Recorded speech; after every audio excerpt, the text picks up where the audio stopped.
আসসালামু আলাইকুম রহমতুল্লাহি ওবরাকাতুহ। সম্মানিত দর্শক মণ্ডলী, যে যেখান থেকে আমাদেরকে দেখছেন, স্টার নিউজ টেলিভিশনের নিয়মিত আয়োজন আরদুল কোরআন প্রোগ্রাম থেকে আমি নেসারউদ্দিন বিন কাশেম আপনাদের সকলকে জানাচ্ছি আন্তরিক শুভেচ্ছা ও মোবারকবাদ। সম্মানিত সুধী মণ্ডলী, কিছুক্ষণ পরেই আমাদের সলাতুত তারাবি শুরু হয়ে যাবে। আজ আমরা ষষ্ঠতম তারাবি নামাজ আদায় করব ইনশাআল্লাহ। ষষ্ঠ তারাবিতে আজকে আমরা তেলাওয়াত শুনব অষ্টম পারার 11 নম্বর পৃষ্ঠা থেকে নবম পারার সর্বশেষ পর্যন্ত, যেখানে তেলাওয়াত করা হবে সূরাতুল আরাফ, সূরাতুল আরাফের 11 থেকে 206 নম্বর আয়াত পর্যন্ত এবং সূরাতু আল আনফাল 1 থেকে 40 নম্বর আয়াত পর্যন্ত তেলাওয়াত করা হবে। অনেক চুম্বক বিষয় এখানে রয়েছে, যা আজকে আমরা এখানে আপনাদের সামনে উপস্থাপন করার চেষ্টা করব। সম্মানিত সুধী, আজকে হলো যে তারাবি নামাজ আমরা পড়বো, এইটা হলো 1.5 পারা, আজকে সর্বশেষ পারা। আগামী দিন থেকে 1 পারা করে তেলাওয়াত হবে এবং নবম পারা আজকে শেষ হয়ে যাবে। এই চুম্বক বিষয় আপনাদের সামনে উপস্থাপন করার জন্য আমাদের স্টুডিওতে আমরা নিমন্ত্রণ করেছি একজন প্রখ্যাত বিজ্ঞ আলোচককে, ডক্টর মীর মঞ্জুর মাহমুদ, অধ্যাপক, মানাত ইন্টারন্যাশনাল ইউনিভার্সিটি। আসসালামু আলাইকুম রহমতুল্লাহ। আপনাকে অসংখ্য ধন্যবাদ এবং আপনার মাধ্যমে সুপ্রিয় দর্শক শ্রোতাদেরকেও ধন্যবাদ জানাচ্ছি। যে স্যারকে অসংখ্য মোবারকবাদ জানাচ্ছি। সুপ্রিয় দর্শক মণ্ডলী, আজকে আমরা সূরাতুল আরাফ এবং সূরাতুল আনফালের গুরুত্বপূর্ণ কিছু বিষয় নিয়ে আপনাদের সামনে উপস্থাপনা করব। এই সূরাগুলিতে আল্লাহ সুবহানাহু ওয়া তাআলা ইবলিস ফেরেশতাদের সর্দার হওয়া সত্ত্বেও কীভাবে তিনি বিপদগামী হয়েছেন এবং ইবলিস নামে নামকরণ করেছেন, তার আলোচনা এখানে এসেছে। আমরা এই বিষয়গুলি নিয়ে আপনাদের সামনে এসে হাজির হয়েছি। আমরা এখন মুহতারাম মেহমানের কাছে যাচ্ছি। আমরা চলে যাচ্ছি আমাদের মূল প্রোগ্রামে। সম্মানিত আলোচকের কাছে আমরা যাচ্ছি। শায়েখ, আমি আপনার কাছে জানতে চাচ্ছি যে আল্লাহ সুবহানাহু ওয়া তাআলা আমাদেরকে সুন্দর আকৃতি দিয়ে তৈরি করেছেন, পাশাপাশি আদমকে ফেরেশতাদের সেজদা করার কথা বললে একমাত্র ইবলিস ছাড়া বাকি সবাই সেজদা করান। এই কথাটি আল্লাহ তাআলা সূরা আরাফের 11 এবং 12 নম্বর আয়াতে আলোকপাত করেছেন। আপনি যদি সরাসরি আয়াত থেকে আমাদের একটু শোনাতেন। জি, আলহামদুলিল্লাহ। আল্লাহ তাআলা এখানে বলছেন যে ওয়ালাকাদ খালাকনাকুম সুম্মা সাওয়ারনাকুম সুম্মা কুলনা লিল মালাইকাতি ইসজুদু লি আদামা ফাসাজাদু ইল্লা ইবলিস ওয়ালাম ইয়াকুম মিনাস সাজিদিন। আল্লাহ তাআলা বলছেন যে আমি তোমাদেরকে সৃষ্টি করেছি। মানুষ সৃষ্টির পর্যায় এবং তার পরবর্তী কয়েকটা ঘটনা এই আয়াতটার মধ্যে বলা হচ্ছে। যে আল্লাহ বলছেন যে আমি তোমাদেরকে সৃষ্টি করেছি, অর্থাৎ আমাদের খালিক তিনি। তারপরে আমাদেরকে সৃষ্টি করেছেন, আমাদের আকৃতিটা কিভাবে এলো তিনি বলছেন সাওয়ারনাকুম, আমি তোমাদেরকে আকৃতি দিয়েছি। অন্য আয়াতে বলেছেন যে বিআইয়ি সূরাতিম মা শাআ রাক্কাবাক, আমার যেভাবে ইচ্ছা হয়েছে আমার ইচ্ছার মতো করে আমি আকৃতি দিয়েছি। এখানে মনে রাখা দরকার যে আমরা অনেক সময় মানুষের আকৃতি চেহারা দেখে কটূক্তি করি। এই কটূক্তি করা মানে আল্লাহ তাআলার ইচ্ছা এবং অভিপ্রায়ে তার বান্দাদের যে আকৃতি দিয়েছেন সেটার প্রতি সেটা যায়, এজন্য সাবধান থাকা দরকার। তারপর বলছেন সুম্মা কুলনা লিল মালাইকাতি ইসজুদু লি আদম, মানুষকে সৃষ্টির পরে আল্লাহর ইচ্ছা অনুযায়ী আকৃতি দেওয়ার পরে আল্লাহ তাআলা ফেরেশতাদেরকে বললেন যে তোমরা আদমকে সেজদা করো। তো ফাসাজাদু, উপস্থিত সব ফেরেশতারাই সেজদা করলো ইল্লা ইবলিস ছাড়া। তো আল্লাহ তাআলার আদেশের অবাধ্য হওয়ার কারণে তাকে আমরা মালউন বা শয়তান হিসেবে আমরা জানি, অভিশপ্ত বা বিতাড়িত হিসেবে তাকে আমরা জানি। আসলে বিষয়টা শয়তান যুক্তি তুলেছিল, আর আল্লাহ তাআলা খালিক এবং মালিক হিসেবে তার আদেশের নিরঙ্কুশ আনুগত্য কামনা করেছিলেন। এই আয়াত থেকে আমাদের মনে রাখা দরকার যে মানুষ হিসেবে আমাদের কাছে অনেক কিছু যুক্তিগ্রাহ্য মনে না হলেও সেটি কোরআন এবং সুন্নাহর সহি নির্দেশনা হলে, কোরআনের নির্দেশনা হলে সেখানে কোনো যুক্তি গ্রহণযোগ্য নয়, এটি আমাদেরকে মনে রাখতে হবে। এবং যিনি এটা মানবেন না, আল্লাহ তাআলা সরাসরি আদেশ এবং নবীজির কমানকে ধরে নিতে হবে, অনুযায়ী দাম্ভিক। সেই কারণে আল্লাহ তাআলা ফেরেশতাদের সর্দারকেও তিনি ইবলিস বানিয়েছেন। মুহতারাম, অত্যন্ত চমৎকার করে বলছিলেন এই যে আল্লাহ তাআলা আদম আলাইহিস সালামকে সেজদা না করার কারণে তাকে আল্লাহ তাআলা ইবলিস বানিয়েছেন। তারপরে আল্লাহ সুবহানাহু ওয়া তাআলা আদম আর হাওয়াকে জান্নাতে থাকতে দিলেন। থাকতে দেওয়ার পরে বলা হলো লা তাকরাবা হাযিহি শাজারাতা ফাতাকুনা মিনাজ যালিমিন, ওই গাছের নিকটবর্তী হইও না। কিন্তু শয়তান এসে কসম করে বলল যে আল্লাহ তাআলা চান না তোমরা আজীবন জান্নাতে থাকো, এই জন্যই তোমাদেরকে এই গাছের ফল খেতে নিষেধ করেছেন। সূরা আরাফে আল্লাহ তাআলা এই বিষয়ে বর্ণনা করেছেন। আপনি যদি সে আলোকে আমাদেরকে একটু শোনাতেন। শয়তান এখানে আয়াতগুলো আপনি আয়াতটা 20-এও পাবেন, 20 থেকেও বলছেন যে ফা ওয়াস আসাল্লাহুমা শায়তান, যে শয়তান ধোঁকা দিল দুইজনকে। কাদের দুইজনকে? আদম এবং হাওয়া আলাইহিস সালামকে। তো এই যে শয়তানের ওয়াকাসামাহুমা ইন্নী লাকুমা লামিনান নাসিহিন, এবং সে একটা মিথ্যা শপথ করলো তাদের সামনে যে আমি তোমাদের তো ভালো চাই, নসিহা করছি, অ্যাডভাইস দিচ্ছি। তো এরপরে ফাদাল্লাহুমা বি গরুরিন ফালাম্মা যাকা শাজারাতা বাদাতলাহুমা সাওআতুহুমা অতফিকা ইয়াকসিফানি আলাইহিমা মিন ওয়ারাকিল জান্নাহ ইলা আখিরিল আয়া।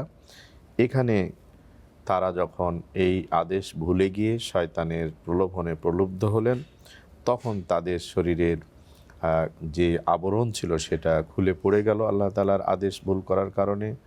আল্লাহ তাআলা তাদেরকে ওখান থেকে বললেন যে তোমরা ইহবিতু মিনহা জামিয়া, তোমরা এখান থেকে সবাই নেমে যাও। জামিয়ার মধ্যে শয়তান এবং আদম এবং হাওয়া আলাইহিস সালাম ছিলেন। তারপরের আয়াতে আল্লাহ তাআলা এখানে 23 নম্বর আয়াতে বলছেন যে ক্বালা, এই যে পৃথিবীতে এলেন তারা তাদের ভুলটাকে বুঝতে পারলেন যে আল্লাহর আদেশ ভুলে শয়তানের ওয়াসওয়াসা প্রলোভনকে তারা গ্রহণ করেছে, আকর্ষণীয় প্রলোভনকে। তখন তারা উভয়ে দোয়া করলেন কি, রব্বানা যালামনা আনফুসানা ওয়া ইল্লাম তাগফির লানা ওয়া তারহামনা লানাকুনান্না মিনাল খাসিরিন। দুজনেই বললেন যে ও আমাদের রব, আমরা আমাদের উপরে জুলুম করেছি। এখানে একটা লক্ষণীয় বিষয় যে আদম এবং হাওয়া আলাইহিস সালাম তারা কিন্তু এইভাবে আল্লাহকে বলেন যে আল্লাহ আমাদের দোষ ছিল না, শয়তান আমাদের প্রলুব্ধ করেছে, এইরকম অভিযোগ করেনি। বরঞ্চ তারা কাউকে কিছু না বলে বলছেন যে জলামনা আনফুসানা, আমরাই আমাদের উপরে জুলুম করেছি। তো মানব ইতিহাসের প্রথম জুলুমটা মানুষ নিজেরা নিজের উপরে করেছে। প্রসঙ্গ বা আনুষঙ্গিক হিসাবে অন্যেরা এসছে অনুষঙ্গ হিসাবে, কিন্তু মানুষ করেছে তার বিবেক বুদ্ধি থাকার পরে। এই দোয়ার পরের অংশ কি আমরা জানি যে ওয়াইল্লাম তাগফির লানা, আপনি যদি আমাদেরকে ক্ষমা না করেন, অতার হামনা, আর আমাদেরকে দয়া না করেন, তাহলে লানাকুনান্না মিনাল খাসিরিন, আমরা উভয়েই ক্ষতিগ্রস্ত হয়ে যাব।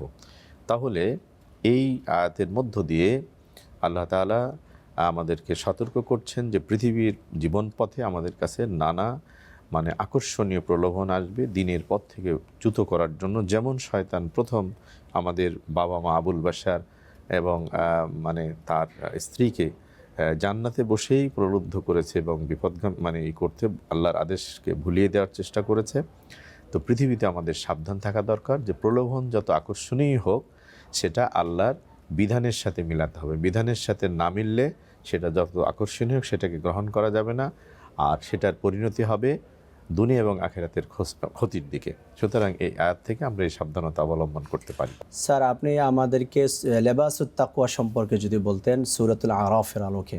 আল্লাহ তাআলা এখানে বলছেন যে ইয়া বানি আদামা কদ আনজালনা আলাইকুম লিবাসান ইওয়ারি সাওআতিকুম ওয়ারিশা ওয়া লিবাসুত তাকওয়া যালিকা খায়রুন যালিকা মিন আয়াতিল্লাহি লাআল্লাহুম ইয়াযাক্কারুন। যে জান্নাতে অবস্থানের জন্য তাদের যে পোশাক ছিল সেই পোশাকটা তাদের চেঞ্জ করে দুনিয়ার উপযোগী করে পাঠানোর জন্য যেভাবে আসতে হয় তেমন একটা উপস্থিত ব্যবস্থা তারা করেছিলেন, সেভাবে তারা দুনিয়া এসছেন। আমরা লিবাসুত তাকওয়া বলতে যেটা বুঝি এখানে নারী এবং পুরুষ উভয়ের জন্যই যে লজ্জাস্থানকে শালীনভাবে ঢাকা যে পোশাক। পুরুষের লজ্জাস্থানের ফরজ এরিয়া হচ্ছে নাভি থেকে হাঁটু পর্যন্ত, আর নারীর পায়ের পাতা এবং মুখমণ্ডল হাতের পাতা পর্যন্ত বলা হয়েছে। মুখমণ্ডলের ব্যাপারে স্কলারলি ডিবেট আছে, কেউ বলছেন মুখমণ্ডল ঢাকবে, কেউ বলছেন যে মুখমণ্ডল খোলা রাখলেও চলবে।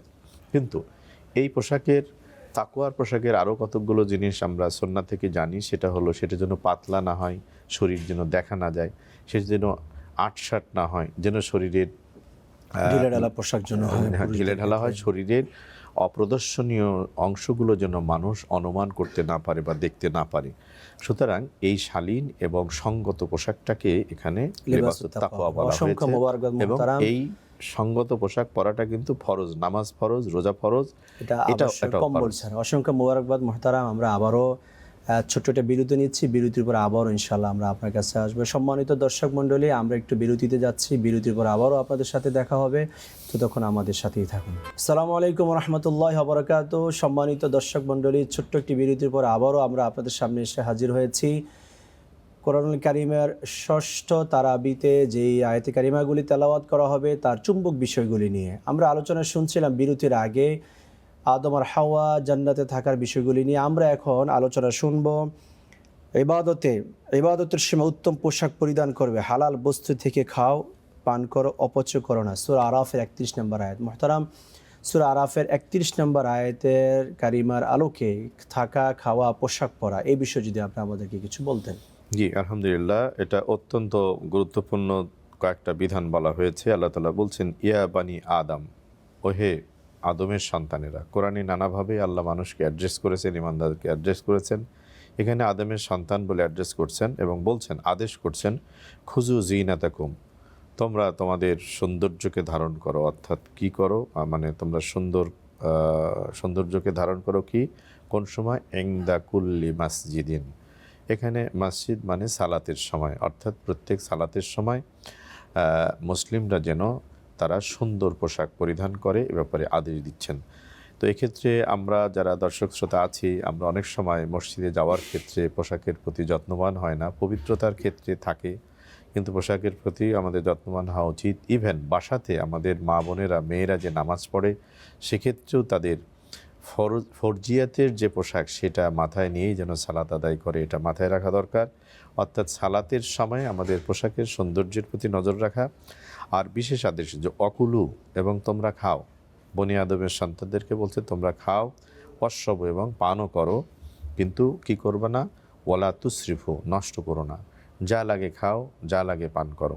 আমরা রমাদান কারিমে কিন্তু একটা ভুল ধারণা নিয়ে থাকি যে এই মাসে খাওয়ার হিসাব নাই, যত খেতে পারেন, কিন্তু না, এটা ভুল ধারণা। এটা সংযমের মাস, আত্মসংযমের মাস। আমাদের সবসময়ের জন্যই মানে খাদ্য গ্রহণ, পানীয় গ্রহণ, জীবন আচরণে সংযত হওয়া দরকার। এখানে প্রয়োজনীয় খাবার খাওয়াটাকে আল্লাহ তাআলার আদেশের মধ্যে আসে, আর নষ্ট করাটা এটা হারামের মধ্যে আসে। আমরা আমাদের দৈনন্দিন জীবনে পানি নষ্ট করি, খাবার নষ্ট করি, পড়ে যাওয়া খাবারটা তুলে খেতে চাই না, আমাদের ডাস্টবিনে অনেক খাবার নষ্ট হয়, ফেলে দিই। এইগুলোর প্রতি আমরা যত্নবান যেন হই। রমাদান কারিমে তারাবির সালাতের মধ্যে যে আয়াতগুলো শুনছি, যে শিক্ষাগুলো পাচ্ছি, এগুলো যেন আমরা সারা বছর ধরে রাখতে পারি। এরপরে আল্লাহ তাআলা বলছেন যে এত সাবধান করার পরেও, বলার পরেও তোমাদেরকে আবার স্মরণ করায় দিচ্ছি যে ইন্নাহু লা ইউহিব্বুল মুসরিফিন, তোমরা তোমাদের জীবনের সব ইবাদত নিবেদন দিয়ে তোমরা আমার কাছে আসতে চাও, ভালোবাসা পেতে চাও, জেনে রেখো, যারা সালাতে এই পোশাক সুন্দর করে না, যারা খাওয়া দাওয়া এগুলোতে বেহিসাব হয়, নষ্ট করে, আল্লাহ এই নষ্টকারীদেরকে ভালোবাসেন না। তাহলে আল্লাহর ভালোবাসা পাওয়ার প্রতিবন্ধক এই কাজগুলো, এই জিনিসটা যদি আমাদের মাথায় থাকে, তাহলে আমরা প্রাত্যহিক জীবনে এ জাতীয় ভুল থেকে, বেখেয়াল থেকে বা অন্যায় থেকে নিজেদেরকে বাঁচাতে পারবো। হযরত মুসা আলাইহিস সালাম নতুন ঈমান আনা জাদুকর ও তার জাতিকে আল্লাহ তাআলা নিকট সাহায্য চাওয়া ও ধৈর্য ধারণের জন্য অনুরোধ জানালেন। সূরা আরাফের 128 নম্বর আয়াত। এই বিষয়ে যদি কোরআন থেকে আমাদেরকে বলতেন। আমরা জানি যে মুসা আলাইহিস সালাম বনি ইসরায়েলদের দায়িত্ব নিয়ে এসেছিলেন, অর্থাৎ আলাকাদ আরসালনা মুসা ইলা কাওমিহি, তার কওমের কাছে পাঠিয়েছিলেন। তো বনি ইসরায়েল কওমের যে আচার আচরণ, যে অভ্যাস, সেটা ছিল ইতিহাসের সবচেয়ে বেশি, মানে এরা ছিল অবাধ্য একটা জাতিগোষ্ঠী। বনি ইসরায়েলদেরকে সম্বোধন করে আল্লাহ তাআলা অনেকভাবে ডেকেছেন। মুসা আলাইহিস সালামকে অনেক কষ্ট তারা দিয়েছে। তো এখানে বলা হচ্ছে যে ক্বালা মুসা লিকাওমিহি, মুসা আলাইহিস সালাম তার কওমে বলছেন যে ইস্তাঈনু বিল্লাহি ওয়া আসবিরু, যে তোমরা ইস্তাঈনু, তোমরা আল্লাহর সাহায্য চাও, এবং ওয়াসবিরু, তোমরা ধৈর্য ধারণ করো। ইন্নাল আরদা লিল্লাহি ইউরিথুহা মাইয়াশা মিন ইবাদিহি, হ্যাঁ, ওয়াল আকিবাতু লিল মুত্তাকিন। যে এটা ওই সময়ের যখন বনে ইসরায়েলরা নানা পরীক্ষার মধ্যে ছিল, সে সময় বলছেন যে আল্লাহ তাআলা পৃথিবীতে তার বান্দাদেরকে এর ওয়ারিস বা এর উত্তরাধিকার বানান, আর বিপদাপদে ধৈর্য ধরলে, আল্লাহর বান্দারা যখন ধৈর্য ধরে, আল্লাহ বলছেন যে ওয়াল আকিবাতু লিল মুত্তাকিন, শেষ কল্যাণময় পরিণতি হচ্ছে যারা মুত্তাকি। আল্লাহ তাআলার বক্তব্য ওই জায়গায় সূরা বাকারার মধ্যে বলা হচ্ছে যে ইন্নাল্লাহ মা'আস সাবিরিন, ধৈর্য ধারণকারীদের জন্যই হচ্ছে মানে আছে অবশ্যই সাবিরিন, তাদেরকে সুসংবাদ দাও।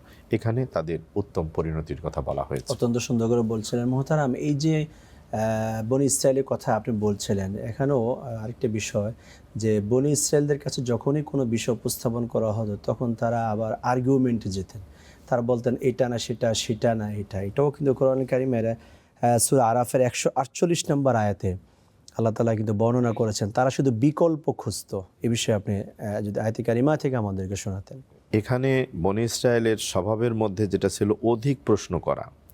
নবী সাল্লাল্লাহু আলাইহি ওয়াসাল্লাম তার সাহাবীদেরকে বলেছেন যে যখন কোনো বিষয়ে বেশি প্রশ্ন মনে করতেন বলতেন, খবরদার তোমরা বনি ইসরায়েলদের মধ্যে প্রশ্নকারী হও না। তাদের প্রশ্নটা ছিল অনেক সময় নবীকে পরীক্ষায় ফেলা, অবাধ্যতারই একটা নামান্তর ছিল। তো এখানে আয়াতে বলা হচ্ছে যে ওয়াত্তাখাযা কওমু মূসা মিন বাদিহি মিন হুলিয়িহিম ইজলান জাসাদাল্লাহু খুওয়ারুন আলাম ইয়ারাউ আন্নাহু লা ইউকাল্লিমুহুম ওয়ালা ইয়াহদিহিম সাবিলা ইত্তাখাযুহু ওয়া কানু যালিমিন। যে এখানে বনি ইসরায়েলদের মধ্যে মানে তাদেরকে যখন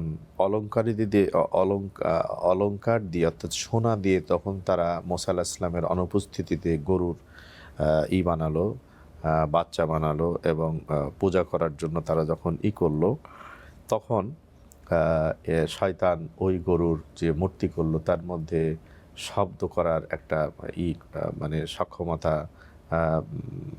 করলো, ব্যবস্থা করলো এবং তারা তার পূজায় লিপ্ত হলো। অর্থাৎ মুসা আলাইহিস সালাম যখন তুর পাহাড়ে তুরে সিনাইতে যখন আল্লাহর আহ্বানে গিয়েছিলেন, সেখানে 30 দিনের প্রতিশ্রুতিতে 40 দিন ছিলেন, তার ভাই হারুন আলাইহিস সালামকে রেখে গেলেন। তো তারা মুসা আলাইহিস সালাম মানে অত্যন্ত মানে একটু মেজাজি মানুষ ছিলেন, সাহসী মানুষ ছিলেন। তো তারই কথা শুনতো না। আর হারুন আলাইহিস সালাম একটু নরম দিলের মানুষ ছিলেন। তখন তাদের অবাধ্যতা আরও বাড়িয়ে দিল এবং অনুপস্থিতিতে তারা এই যে শিরকে লিপ্ত হলো, সেই কথাটা এখানে বলা হয়েছে।